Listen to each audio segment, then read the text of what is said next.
Your pain is their proof. In a high control group, a polite word for a cult, being hated isn't just expected, it is required. Today we analyze a talk by Mark Noumair entitled Prepare for Persecution.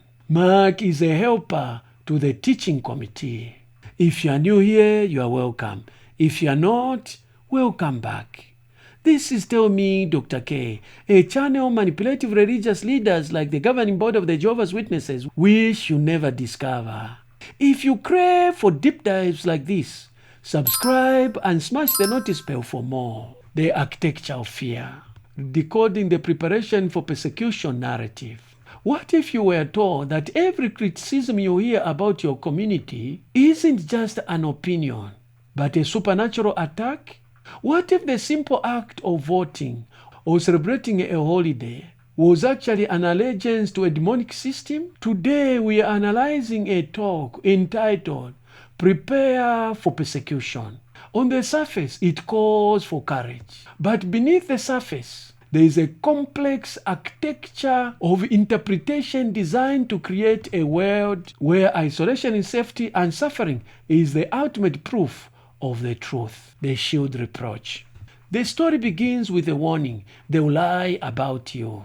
The speaker draws a direct line from the trials of Jesus to the modern experience of his followers, framing any negative news as a badge of honor. In this section, the speaker discusses Matthew chapter 5 verse 11 and argues that because Jesus was lied about, modern worshippers should expect wicked things to happen to them also, as proof that they are in the Lord's day.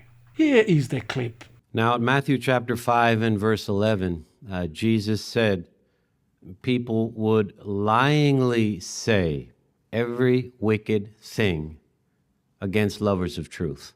They lied about Jesus Christ. They spread lies about first century Christians. They spread lies about true worshipers today. We should expect lies against us, expecting persecution, expecting reproach. This is what Jesus said would happen.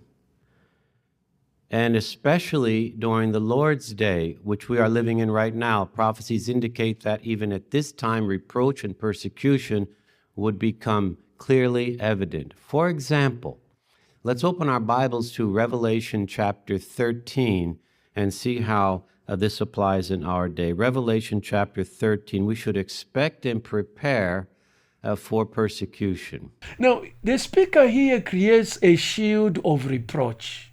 And this creates a sage mentality where external criticism is never viewed as a valid feedback or a legal investigation, but as a prophetic fulfillment. Traditional contrast.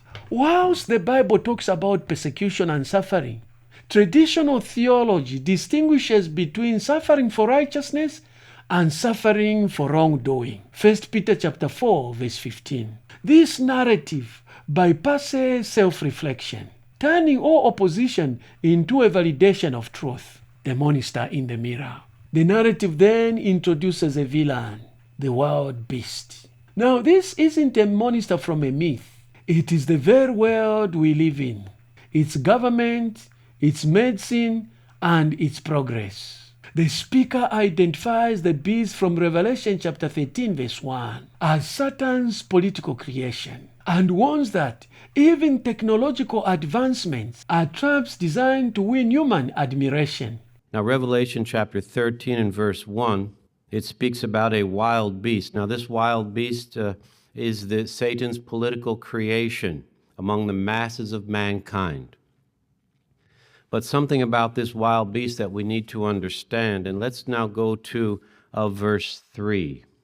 The wild beast, or the political creation of Satan the devil. In verse 3 it says, all the earth, mankind, followed the wild beast with admiration. So it's admired. In what sense is this wild beast admired? Well, it's admired because it endeavors to create a higher standard of living in various countries. It makes advances in technology. It tries to cure diseases. So it wins that admiration of people. Oh, look at the wild beast. But now let's go beyond admiration. Notice in verse 4 what begins to happen. And they worshiped the dragon because it gave the authority to the wild beast. There it is again. And they worshiped. People worshiped the wild beast. So now we go from admiration to worship. Worshiping the wild beast. Well, in what respect? How is it worshiped?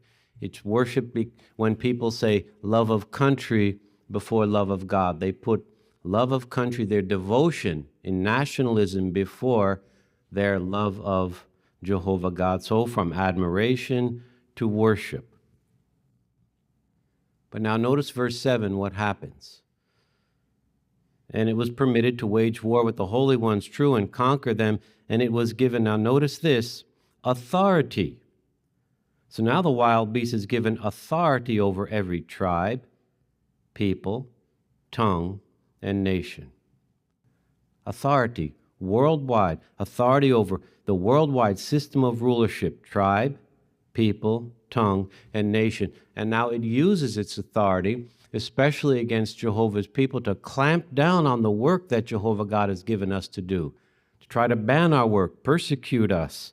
That's the authority that they use against God's people. We have to be prepared for that. This interpretation serves a purpose for strict political neutrality. By demonizing all human governments as demonic, the organization ensures that all its members remain isolated and loyal only to the group's leadership. But now notice here in verse 8, in any authority or any victory they might have over God's people, the intense suffering, yes, that we have to undergo because of this authority, well, it's going to be short-lived.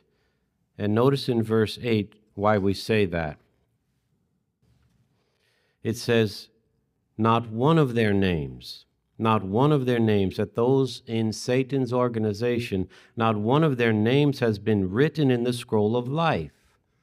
So any apparent victory is short-lived because no one in Satan's visible organization is going to be written in the scroll of life.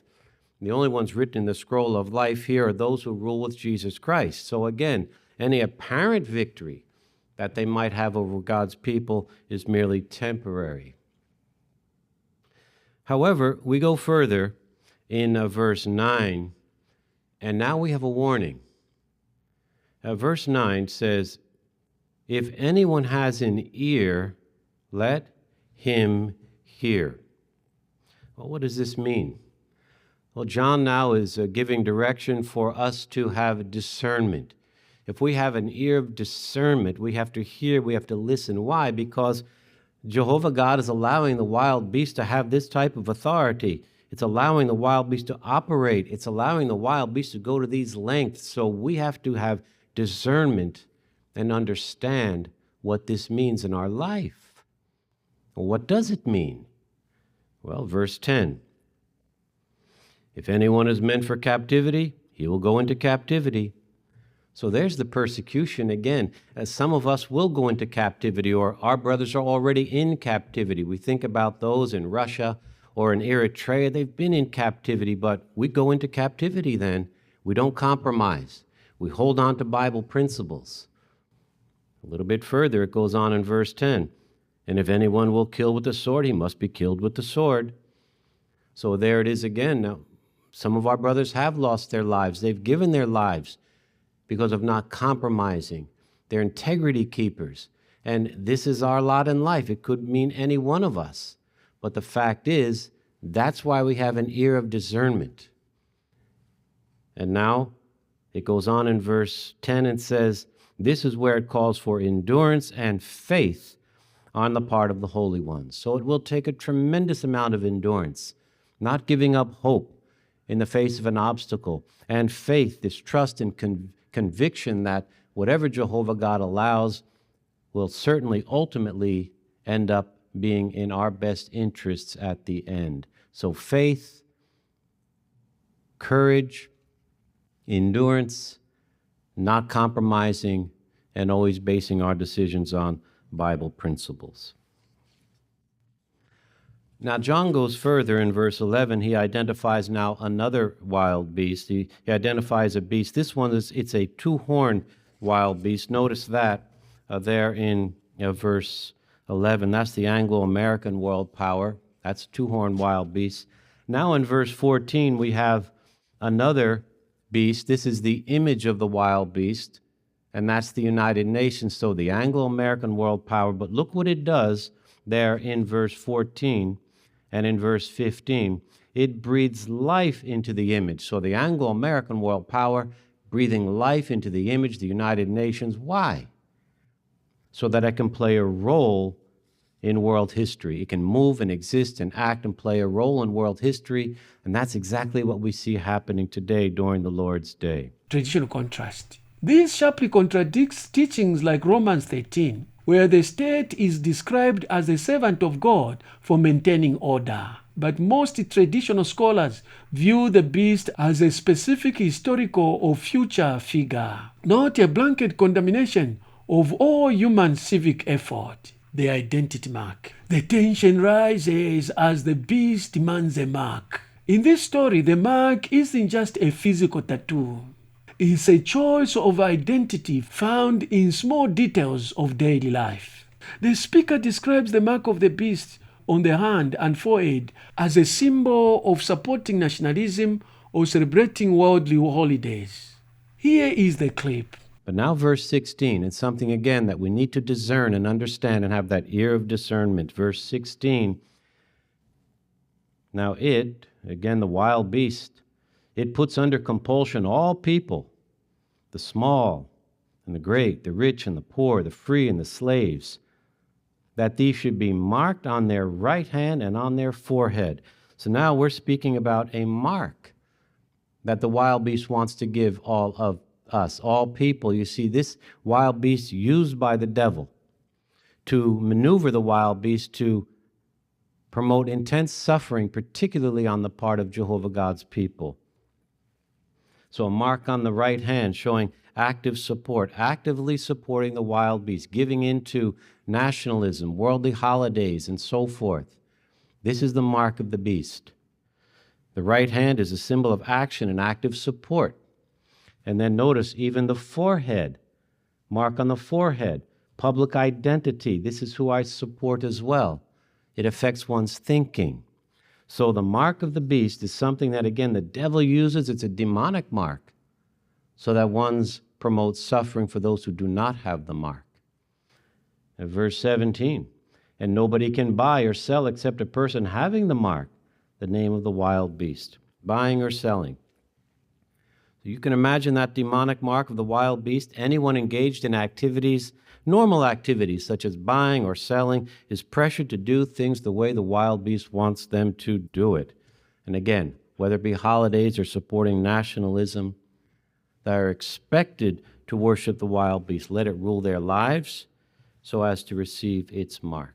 This is the tool of social boundary maintenance. By labeling holidays and civic participation as demonic, the organization creates a deep social rift between its members and their non-JW neighbors. Traditional contrast. In traditional Christianity, the mark is usually understood as a specific conscious act of apostasy, denying Christ for a false god, rather than refusal to participate in local customs or national holidays. The paradox of power. The story reaches its climax in the face of modern trials. The speaker points to legal battles and imprisonment as a strange kind of a victory. The speaker asserts that being unable to buy or sell or being thrown into concentration camp is an outstanding demonstration of Jehovah's power because the organization continues to thrive. Here is the clip. Those who refuse to receive the mark, Jehovah's people today, will have constant problems.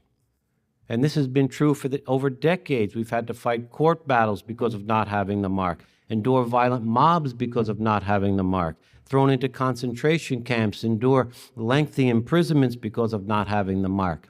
And in fact, in some countries, our brothers literally are unable to buy or sell or even to obtain property. And yet, in spite of it all, in spite of it all, in spite of the pressure, look at true worship today.